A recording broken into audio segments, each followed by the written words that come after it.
magnificent night in the national capital. A perfect night for the 95th renewal of one of professional football's most intense and traditional rivalries, the Redskins against the Giants, two rebuilding but determined teams.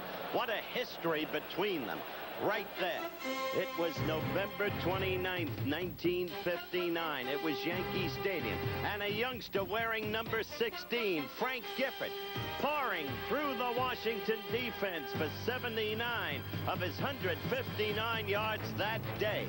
45-14 Giants. And then it was November 27th, 1966, D.C. Stadium. Sonny Jurgensen, the 42, Charlie Taylor, one of so many touchdowns. The Redskins and Otto Graham won 72-41, a record high score. And then, 1968, September 29th, Yankee Stadium.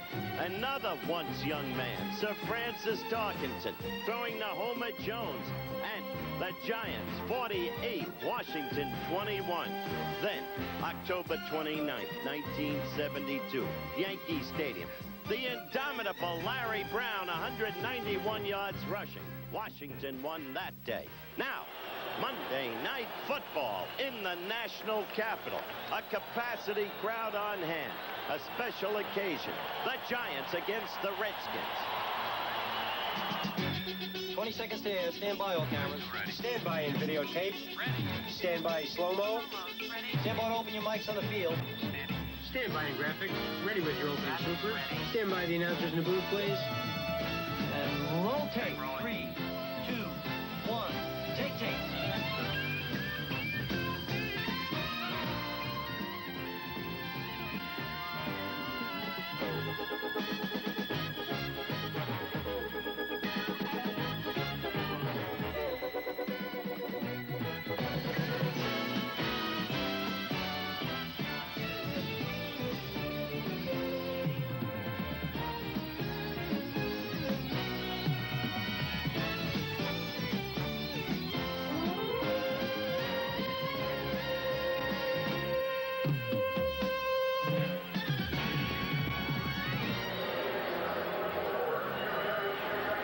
From RFK Stadium in Washington, D.C., ABC's NFL Monday Night Football.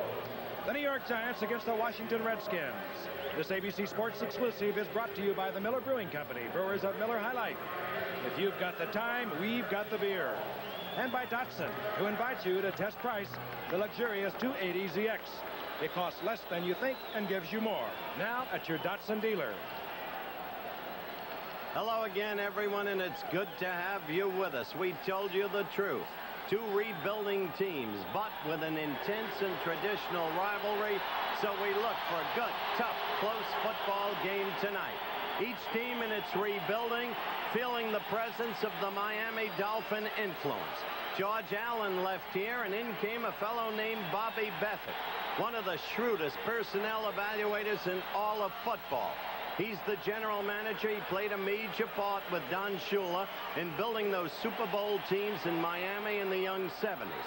The Giants with a new front office and a new coach, George Young and Jack Pardee. But George Young, he joined Miami in 1974. So, George Young as the general manager is a key factor in the rebuilding of that team. In the meantime, there is a problem, perhaps, with the Giant quarterback situation, and Fran Tarkenton wants to talk to you about that. Thank you, Howard, and hello there, folks. The New York Giants tonight will be starting again at quarterback, the battered and beleaguered Joe Pisarcik. Now, it's been a tough 2 weeks for old Joe. He's been knocked to the canvas more times than Jerry Quarry. Now, that's 14 at the last count I heard. That's a lot of time to get sacked. That's more than Jim Hart will get sacked the entire year. Now, the fans in New York, they want to see Ray Perkins' #1 draft choice, Phil Simms, play quarterback. But as yet, Ray Perkins has not unveiled his prize rookie. Now, Simms was drafted ahead of such players as O.J. Anderson, the sensation at St. Louis. Perkins has a lot of pressure to play Simms. I asked him about that. Ray, you drafted Phil Simms ahead of such running backs as O.J. Anderson. Are you going to play Phil Simms tonight? No, Fran, we don't plan to play Phil Simms tonight. I'm not really in a big hurry to play Phil Simms. I don't want to rush him into it, and I told him that, and I've made a statement to the press in New York that I'll bring Phil Simms along at his pace, and when he's ready to play, we'll play him. There's no question in my mind. Was not at the time we drafted him, and still is not. He's making good, steady progress, and Phil Simms will be a fine quarterback in the future. Will he be the starting quarterback for the Giants this year? I doubt it very seriously. Frank, I agree with Ray Perkins. I think he's right in bringing the young man along slowly. He'll learn more from the sideline than he will from playing. I've seen too many really great young quarterback prospects. I think of Terry Baker.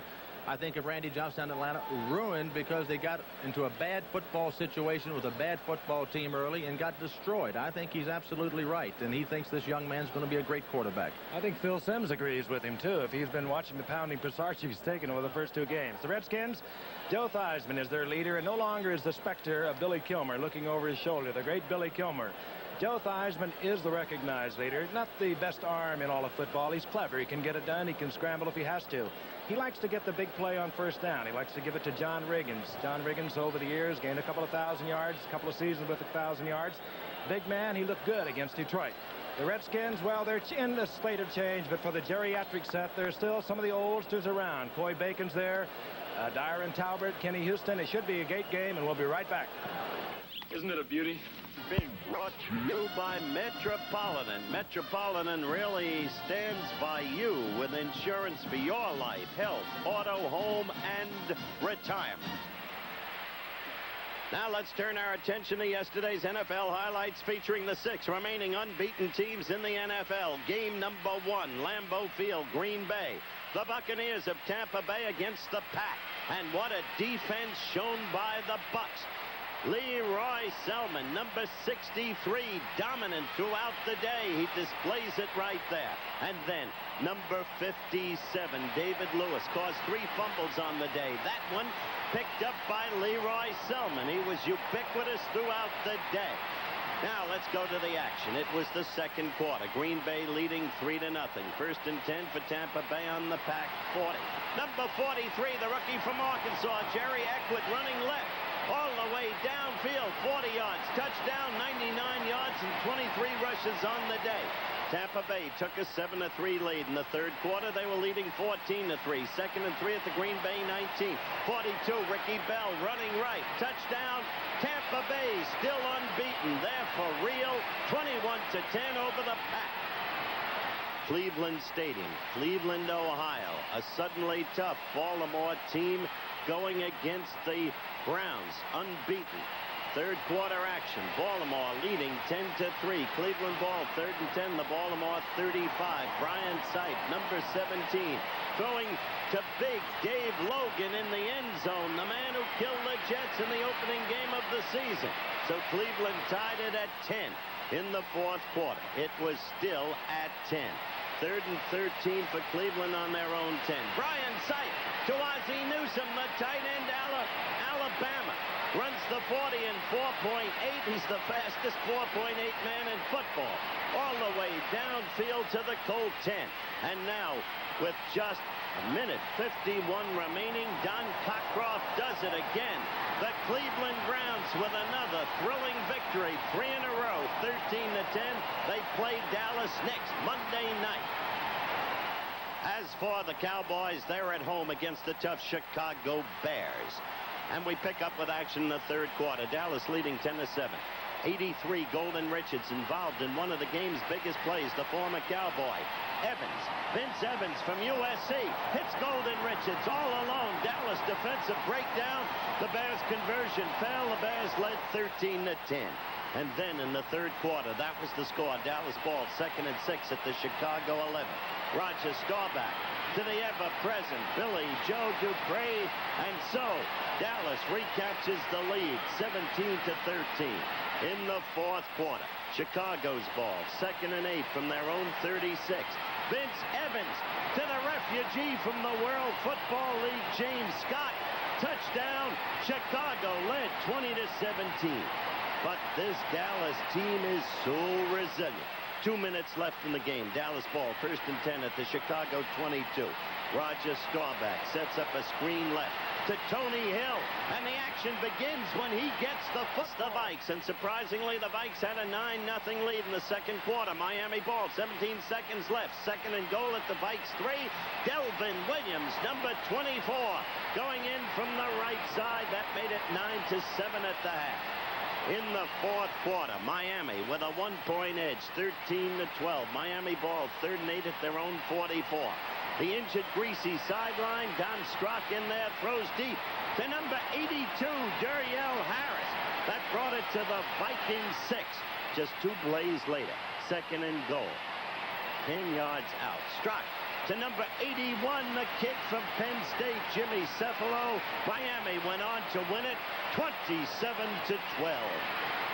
San Diego Stadium, San Diego, California, and Chuck Knox with a surprising Bills in the second quarter. Trailing San Diego, unbeaten 13-6. Buffalo ball, 3rd and goal to San Diego 10. And 11 seconds left in the half. Joe Ferguson running up the middle. Touchdown, but the conversion failed. San Diego led 13-12 at the half in the third quarter. Still 13-12 San Diego. Buffalo ball, 2nd and 9 at their own 16. Ferguson back. Now watch this. Dumps off to Curtis Brown. Number 47. Watch Curtis Brown go. This unsung ball player has become one of the most exciting running backs in the NFL. All the way, 84 yards, touchdown. Buffalo amazingly in the lead, 19-13. And still, third quarter, Buffalo leading 19-13. Buffalo trying to defense Clarence Williams. But look at Williams go. 55 yards, touchdown. San Diego went ahead 20-19. Williams with 4 touchdowns on the day. San Diego won it 27-19. The mighty Steelers against the tough Cardinals at Busch Memorial Stadium. And this St. Louis team can do it. There's the handoff to the brilliant rookie from Miami, Otis Anderson. This was in the first quarter, 2nd and 10 at the Pittsburgh 12. Anderson scored, and St. Louis led 6-0. The conversion failed. In the third quarter was 18-7 St. Louis. Colquitt punted for Pittsburgh. The ball taken in by Willard Harrell on the 19-yard line of the Cardinals. Look at Harrell go. He runs through one hole there on the left side, down the sideline. 68 yards in, all to the Pittsburgh 13. That set up a Mike Wood field goal. St. Louis led 21-7. Chuck Noll had to talk with his quarterback, Bradshaw, who was injured in the first half, carried off the field, came back and brilliantly played the entire second half. Oh, what a player that Bradshaw is. Fourth quarter action, 21-14 St. Louis. Pittsburgh's ball, 3rd and 7, Cardinal 21. Bradshaw dumping off to Rocky Bleier, back in the lineup, and he said he'd be back. And what a great game he had. He took it to the Cardinal 5 on the very next play. At the Cardinal 5, Bradshaw back. And looking for his big tight end, Benny Cunningham. That did it. Touchdown. Tied the score at 21 in the fourth quarter with the score tied at 21. Pittsburgh's ball, 3rd and 4, the Cardinal 45. Terry Bradshaw again to Rocky Bleier, who took it down to the Cardinal 17. How one has to admire that man, Rocky Bleier. And then with 18 seconds left, Matt Barr, field goal. The mighty Steelers had done it again over a St. Louis team that Wilkinson is handling brilliantly. 24-21.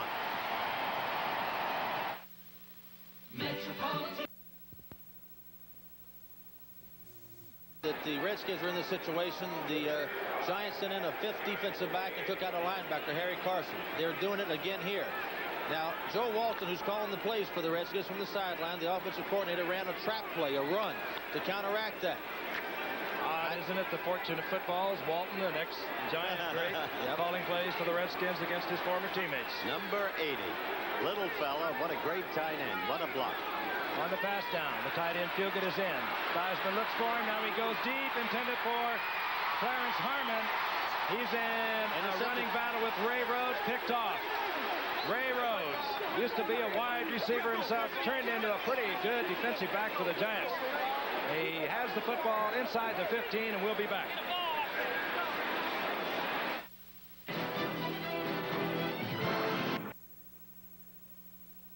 Redskins ahead with a 46-yarder. Well, they can have a lot of faith in him. He's tied Knight now with a club record. I still don't understand it. No. Obviously, I didn't. Mark Mosley pumps it.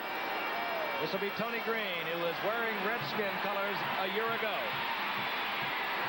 Out to the 20-yard line where he is swarmed under, and the crowd likes that because he has openly said he's going to come back to haunt the Redskins. Well, let me tell you about Tony Green.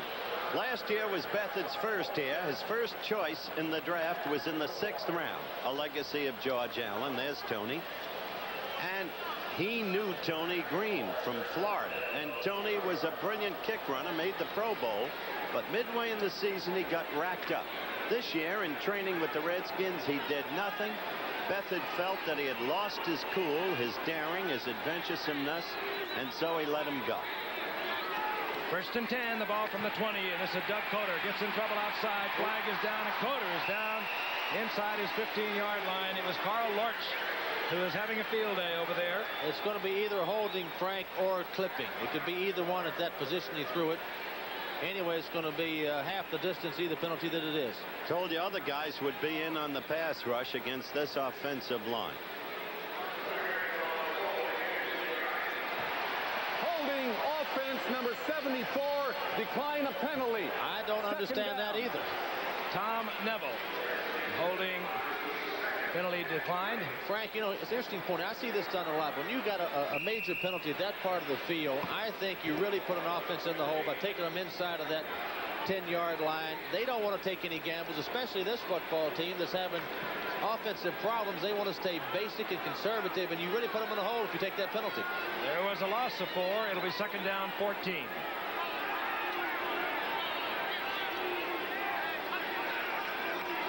And off is Coder. Gets a small opening. Gets back to the original line of scrimmage. A gain of 4 before he's dropped. It'll be 3rd down and 10. Paul Smith in there defensively for the Redskins. A familiar name, yes, for so many years. A great performer for the Denver Broncos. Coder, of course, acquired from the Pittsburgh Steelers. A tough cookie. The best the Giants have at running back. But that's one of the problems. When you have to rely on discards, and you've got a league with the likes of Anderson and Payton and Dorsett and all the rest, it's hard to win with Coders. 3rd and 10. Gordon Gravel comes in at left tackle for the Giants. Good play. Sarching. Coder. And Coder, again, I'll tell you, he's playing hurt tonight. He has very sore ribs and a sore back. He wasn't expected to play, but he gets the 1st down out to the 37-yard line. Frank, isn't that the kind of pass Pisarcik must throw to beat the pass rush? The quick square outs, releasing the ball so quickly. But that is good pass protection that time. And Joe Pisarcik's a pretty good quarterback, gang. He just hasn't had much help. And that time they gave him some protection. And you're right, Howard. He wants to hit the quick rhythm pass, which he did right there. Got to do it. 1st down, 37-yard line of the Giants. They trail 3-0. Pisarcik, play action. Going for Robinson. He's there. And he has the ball. Jimmy Robinson. It's a Giant 1st down inside Redskin territory, inside the 34-yard line. And this little guy, not blazing speed, Fran, he just seems to get open, and he can catch about anything. This is a good call by Pat Hodson, who's on the sideline, called him as a play pass action. Pisarcik throws to Robinson, and everybody says that Jimmy Robinson is too small to play. The only person who doesn't believe that is the only one that counts. Jimmy Robinson. There he is. He gets the most out of what he's got. He's a professional. He can play football. 31-yard pickup. The Giants inside the 34 of the Redskins. Moorhead gets the call. A big haul for Moorhead. He's inside the 25 to the 22. That's Moorhead's best yardage of the year. A wide receiver. Giant scout Jerry Shea had wanted for more than a year to make him a running back. This year he got his way. He's been a bust until tonight. Watch the left guard pull. That is what's called a false trap or a sucker play. They don't block the tackle in front of the left guard. The left guard pulled out to the right, as you saw, and the tackle wasn't blocked by anybody. They ran right by him, and that tackle is Darren Talbot, who's seen that play a few times. And Gordon Gravel with a fine block on Coy Bacon. On 1st and 10. Pisarcik. Hey, waffle for Coder. Under pressure. Lets it go. It'll be 2nd and 10. Waffle that ball in the air. And I'll tell you, it looked like to me that Pisarcik was expecting the rush there, but instead he really had He really had good protection. And rotate. 3,